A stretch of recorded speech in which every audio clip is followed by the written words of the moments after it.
Welcome to our weekly 3-minute therapy broadcast, and we discuss issues related to rational emotive behavior therapy, which is REBT, a revolutionary approach to therapy that Albert Ellis formulated in the 1950s and has since written over 80 books about.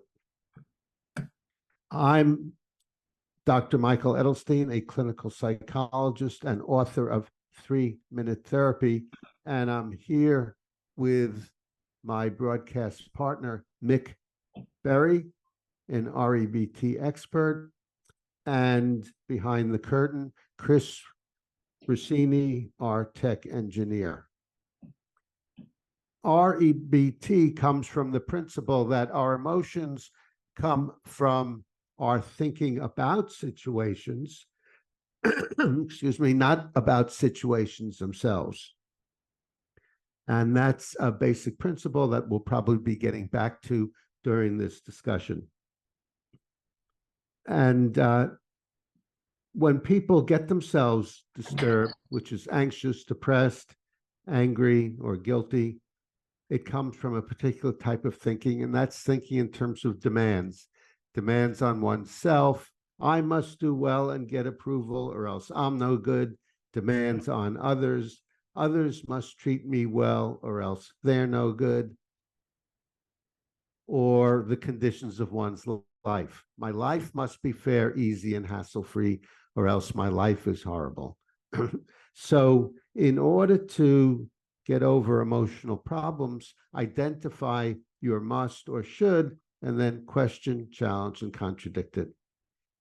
Today, we're going to be discussing the blocks to ending a relationship and how REBT would approach this. So, Mick, do you want to start? Well, actually, no, because I'm not sure then what to say. Yeah, then I'll start.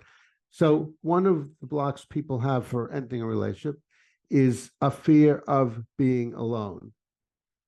If you have a need for a relationship and you think it's a dire necessity to be in a relationship, then you're likely to have a fear of being alone, because then you won't have what you think you need in life.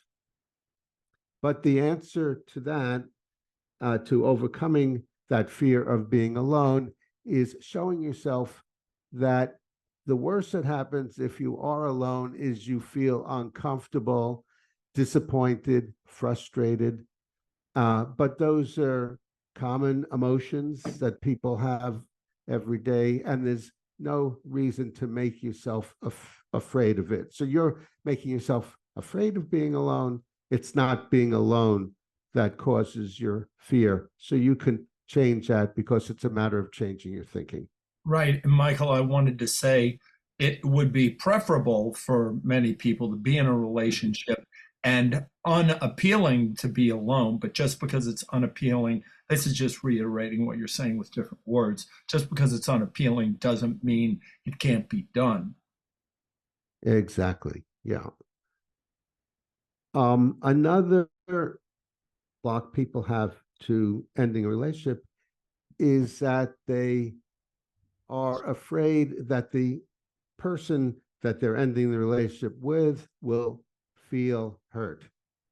And as I said earlier, if the other person, if your partner feels hurt, it's because he or she is hurting themselves, and you could actually help them not to hurt themselves by getting over the demand that they have, and that is, I must not be rejected. It's awful to be rejected. I can't stand it. This proves I'm a horrible person.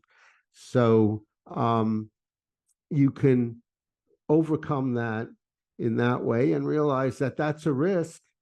Your partner, or now former partner, may feel hurt, but there's no perfect way to end a relationship so everyone is happy. There are better ways to end the relationship, and some of those include being still kind and considerate and respectful while you're doing it, rather than fuming and fighting and yelling. Yeah. Okay, very good.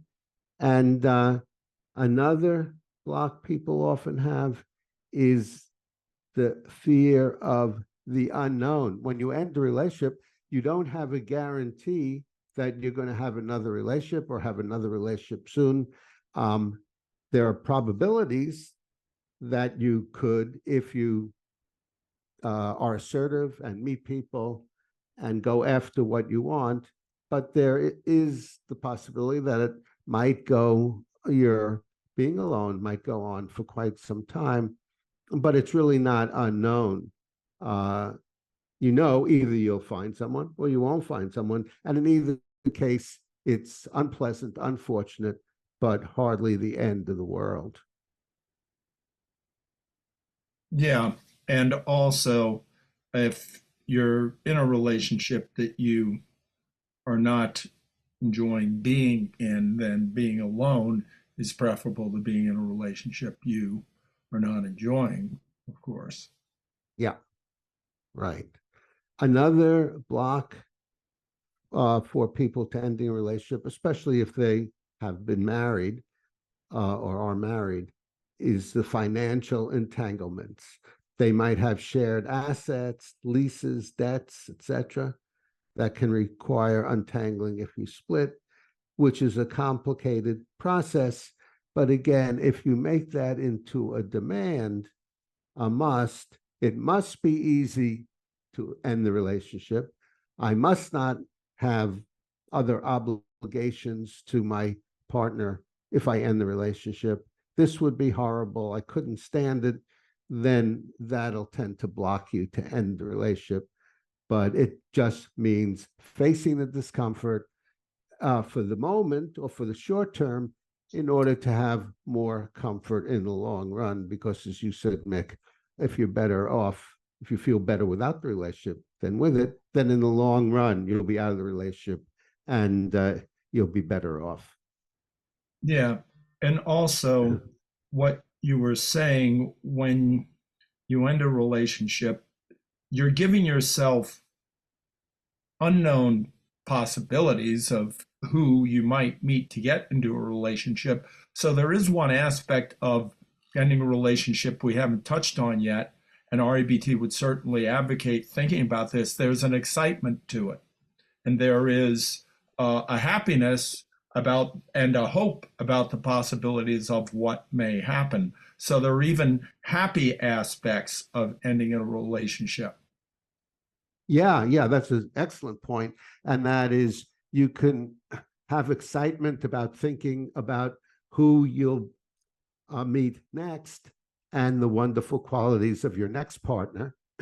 Because if your next partner didn't have wonderful qualities, then you wouldn't make them your next partner. So that's important to keep in mind.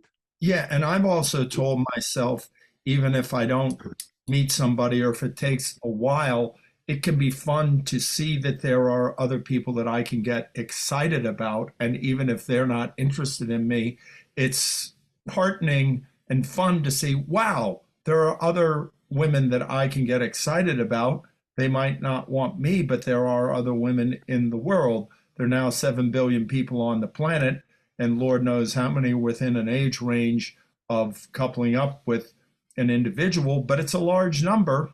It is a very large number, whatever it may be. Another block is I've had some clients who told themselves, I'll never love another. This is my one and only. And the truth is that if there's no reason you couldn't love another, especially if you've loved one, you're capable of love. So obviously you could love another. It just means going out and finding that person, which would take a lot of assertiveness and a lot of work. And the more people you meet and the more people you ask out, the better chance you have of finding someone and finding love again. So assuming that you never will is not based in any evidence, and you can't predict the future, so you never know.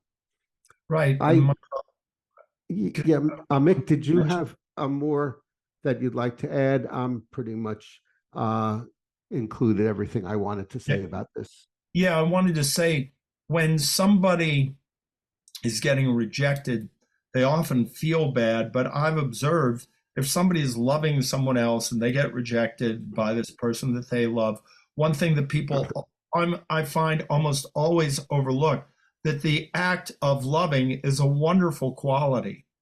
And that even though somebody is getting rejected, if they are capable of loving the other person, that's something very wonderful about themselves, so that they often overlook it. And this is a fabulous characteristic to have the capacity to love. So it has nothing to do with our self worth, but it does have to do with our capability. If you're capable of loving somebody and they reject you, there is a lot to be said about your ability to love someone else. And that's a wonderful quality to have. And I see people almost all the time overlook that. When you're loving someone and getting rejected, this is a wonderful characteristic that you have, and it's good to recognize it. Yeah, and not only is it a wonderful characteristic, but it's a wonderful feeling to love someone, even if they don't love you. So, unrequited love has certain advantages that you're loving someone. It's a wonderful feeling, and you're capable of loving someone. And I'll also say, in polls taken, the most popular couple in Hollywood in a Hollywood movie ever is Humphrey Bogart and Ingrid Bergman in Casablanca, and they don't end up together. And they're the most popular couple of any movie that's ever been filmed. That's right. Yeah, that is another demand people might have, and that is I must have a guarantee things will work out with this person. And because they're not working out, rather than getting the message and ending it, trying to change the other person to make it work out, which often is a failed venture.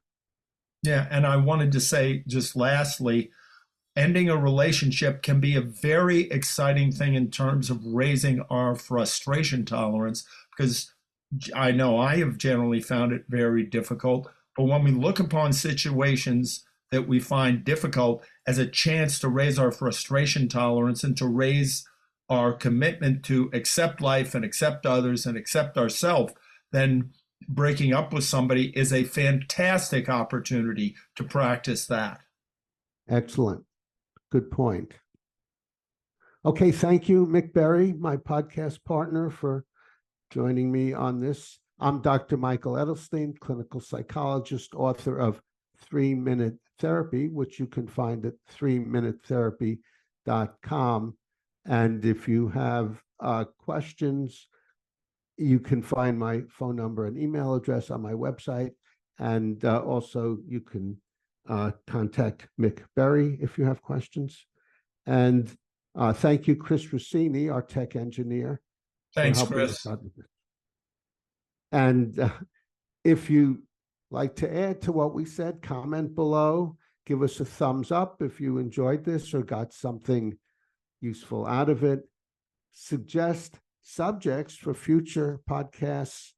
And if you'd like to volunteer, if you'd like to discuss a subject, or you'd like help with a problem, or you're a therapist and you'd like some suggestions on how to work with a client using rational emotive behavior therapy, let us know in the comments below. And subscribe to the 3-Minute Therapy podcast to stay on the rational side of life.